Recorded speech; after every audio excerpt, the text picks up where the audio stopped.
L'éducation au Cameroun. Il est temps de choisir entre illusion et transformation radicale. Concernant l'avenir de l'éducation nationale camerounaise, mille choix chauffent en nous. Mais face à l'urgence économique, sociale, civilisationnelle, deux chemins seulement se dessinent. Il y a le grand malentendu de l'école générale. La première hypothèse est que le gouvernement ferme les séries A, C et D. C'est un scénario rationnel, peut-être, mais réaliste non.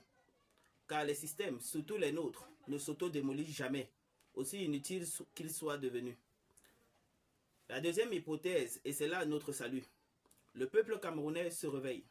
Et les familles comprennent enfin que l'avenir ne repose plus sur l'éducation générale, mais sur la technicité, la productivité, l'innovation locale. Et la demande populaire devient si forte que l'État sera contraint de transformer les lycées généraux en lycées techniques, agricoles, technologiques. Mais pour cela, il faut que ce message devienne viral, partagé, débattu, rêvé à haute voix. Lire et écrire, c'est déjà bien. Oui, mais produire surtout. Lire et écrire sont des acquis, mais ce rôle appartient à l'école primaire. À 9 ans, certaines filles saignent déjà. Des enfants deviennent des femmes. Peut-on encore les former dans des modèles dépassés? Le secondaire doit être le socle du professionnalisme. Le chômage n'est pas une affaire d'analphabétisme. C'est le résultat d'un désalignement brutal entre les formations et les défis de notre société. Nous n'avons pas de problème de diplôme. Nous avons un problème de fonctionnalité sociétale. Nous avons une économie de bricoleurs, sans techniciens. Le Cameroun croule sur une génération de bricoleurs, talentueux mais non outillés. Trop peu de techniciens certifiés, encore moins d'institutions capables de livrer un projet sans stress, sans improvisation. Le professionnalisme manque, et ce manque est criminel. Il freine notre croissance, notre industrialisation, notre souveraineté. Vouloir faire de son enfant un médecin sans passer par la F8 mais par la C, c'est une erreur culturelle. Former un futur ingénieur génie électricien sans passer par la F3, la F4, c'est saboter son avenir. Très souvent on dit ça ne change rien, mais oui, ça change tout.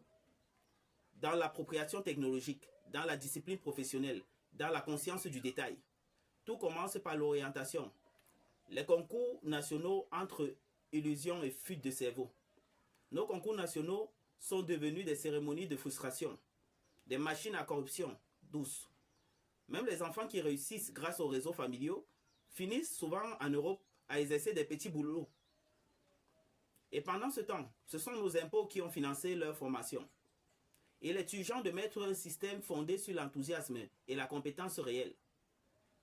Je propose un modèle disruptif, un modèle centré sur la passion, la responsabilité et l'engagement.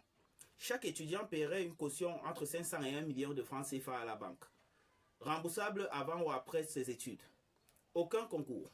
Les 2 premières années de toutes les grandes écoles deviendront des classes préparatoires, où le talent s'exprime, se mesure et s'aiguise. Ce modèle aura 2 effets immédiats. 1. Il libérera l'accès à la formation de qualité pour beaucoup de personnes.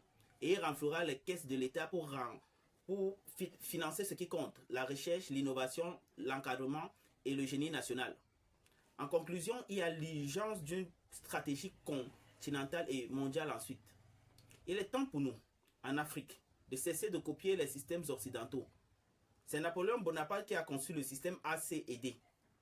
Nous devons le dépasser.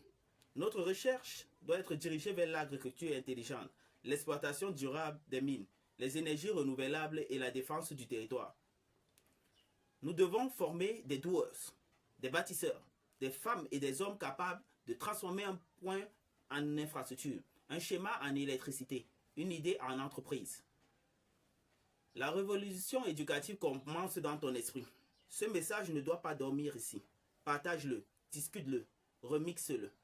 Si nous voulons émerger, c'est maintenant ou jamais. C'est le moment d'abandonner le rêve académique pour l'ambition technique. Ne laisse pas tes enfants répéter nos erreurs. Le Cameroun mérite mieux, l'Afrique mérite mieux.